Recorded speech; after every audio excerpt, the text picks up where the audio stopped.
Bienvenue une nouvelle fois sur cette chaîne d'échange pour la lecture d'un extrait du chapitre 1 de La danse des canards, roman sociologique, la procréation féminine, instrument féodal de la domination masculine. Juste un petit rectificatif avant de commencer. Tout à l'heure, dans la vidéo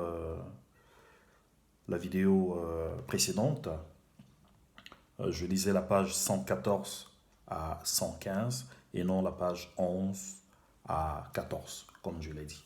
Voilà. Donc aujourd'hui, j'ai sauté quelques pages. Je me retrouve à la page 120 du même chapitre. Mathilde ferma les yeux et les oreilles pour ne pas voir sa gestuelle descriptive ni entendre ses outrances de suprématie masculine à l'africaine. Ce qui l'empêchait bien évidemment de voir les gestes physionomiques qui étaient encore plus expressifs que ses paroles. C'en était trop pour elle. Elle s'était arrêtée à l'écouter et à le regarder au moment où il disait qu'ils fécondaient leurs épouses les nuits des week-ends, alors qu'ils rentraient des soirées bien arrosées. Quand ils étaient saouls, quoi. Elle était à présent bouillonnante de colère. Où était donc l'amour dans tout ça se demanda-t-elle, le visage complètement écarlate. Elle était d'autant plus meurtrie parce qu'elle avait été élevée au petit lait de l'amour à l'occidental. Elle n'envisageait pas que certains hommes puissent pratiquer l'acte sexuel machinalement, sans faire usage de leur cerveau.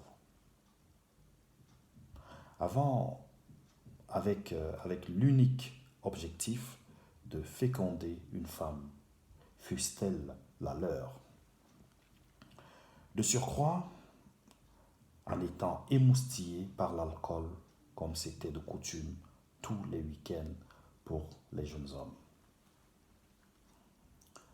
Lorsqu'ils avaient bu un verre de bière de trop, dont la procréation ou fabrication des bébés, entre parenthèses, de leur progéniture n'était que le produit d'un acte accompli sans amour, mais avec beaucoup de frénésie au moment où leur libido était émoussé par les effets génésiques provoqués par l'absorption abusive d'alcool. Elle oubliait cependant que la situation en Occident n'était guère enviable. Là-bas, les gens font une mauvaise interprétation de l'amour, ce qui produit l'effet inverse, qui consiste à aimer l'amour et non pas le conjoint.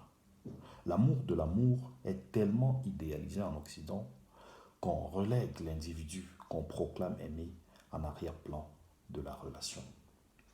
On désire avidement l'amour au point où, lorsqu'on le rencontre, on veut tout de suite le posséder, pour ensuite le consommer comme un vulgaire produit du commerce. En Occident, par conséquent, la maternité n'est pas une priorité dans les relations dites amoureuses. La recherche du plaisir en lettres capitales étant le soubassement principal de ce type de relation sentimentale.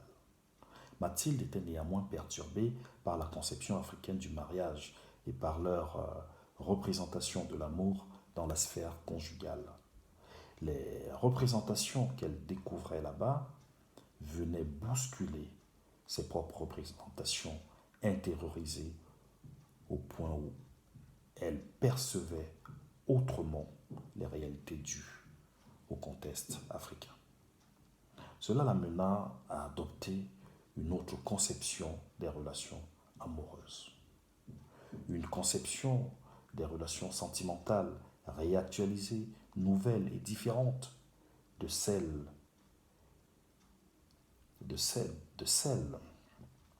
qu'il avait construite jusqu'alors. Même en s'efforçant de relativiser le discours de Jean, son imagination avait pris le dessus sur sa réflexion. Cette imagination l'amena à reconstituer le scénario d'une nuit de week-end d'un homme du village. Par exemple, Henri rentrant d'une réunion familiale bien arrosée.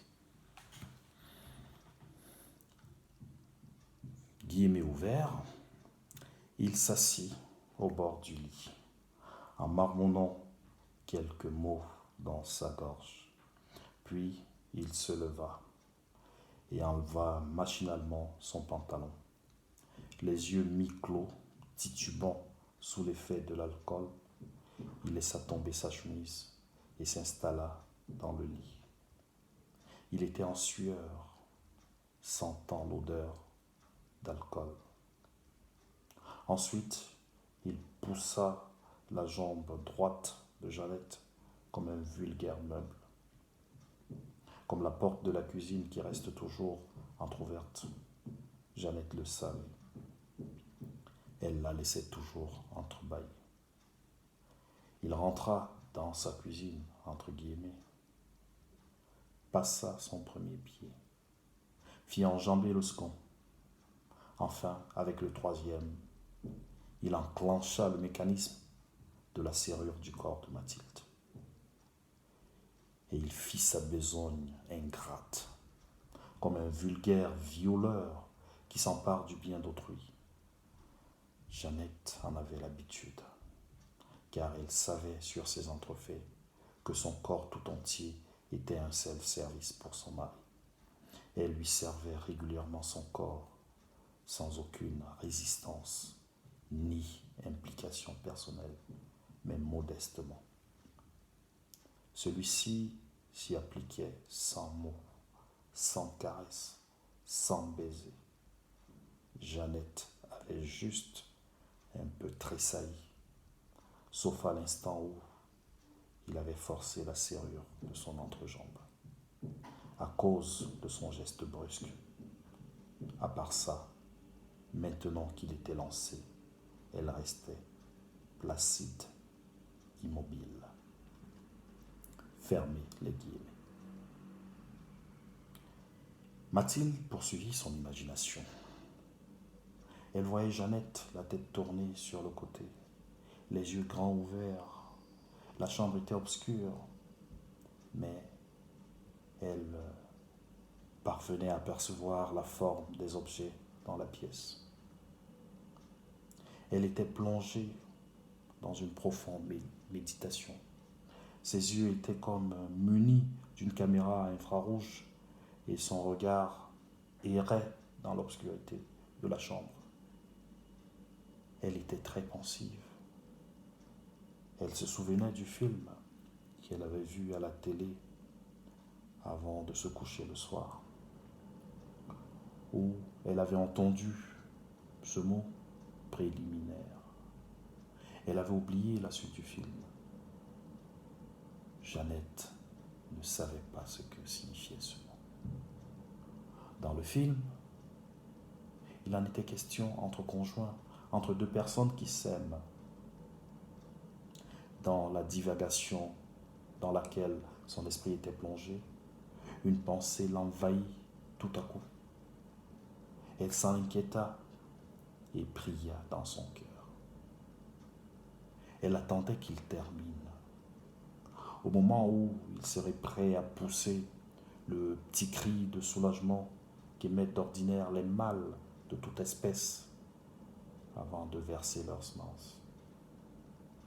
Elle avait envie de se retirer et de laisser choir sa semence sur les draps. Elle ne voulait pas tomber enceinte de nouveau. Non, pas maintenant, se disait-elle. Le petit dernier n'avait que 10 mois. Elle l'allaitait encore. Mais si elle osait faire cela, ce serait un crime de lèse-majesté. Ce refus de recevoir la semence du mâle, entre guillemets, dominant, pourrait la conduire droit au divorce, voire une alternative serait qu'il prenne une seconde épouse qui sera sa coépouse. épouse. Ce refus de recevoir la substance de fécondation pourrait donc donner des idées de polygamie à son mari. En revanche, cette dernière sera plus disposée à recevoir sa semence pour marquer rapidement son territoire et de procréer autant d'enfants qu'il souhaiterait. Ce qui fera naître un esprit de rivalité entre les coépouses, quant à savoir laquelle d'entre elles sera fécondée par sa semence à fréquence régulière. Ayant réfléchi aux conséquences qu'entraînerait son acte de rébellion, elle se crispa en espérant que la semence de son mari ne serait pas dispersée au moment propice. Mais, hélas, celle-ci tombait à pic. Jeannette était en période de fécondité. Fin des guillemets. Voilà pour la lecture de cette partie poignante du chapitre 1er, la procréation féminine, instrument féodal de la domination masculine. Donnez vos avis, vos impressions. Il s'agit d'un roman, d'une imagination évidemment, qui se projette dans un milieu africain, dans les conditions de vie d'un couple. Voilà. Et Jeannette, non plutôt Mathilde, qui est le personnage principal de ce roman, traverse le roman avec sa réflexion, avec son expérience, avec sa vie. Elle découvre une autre culture qui se confronte à la sienne et ça crée évidemment un choc à chacun de se faire son point de vue et de trouver un équilibre, un point d'équilibre. Voilà, je vous remercie encore pour votre attention et à bientôt. Au revoir.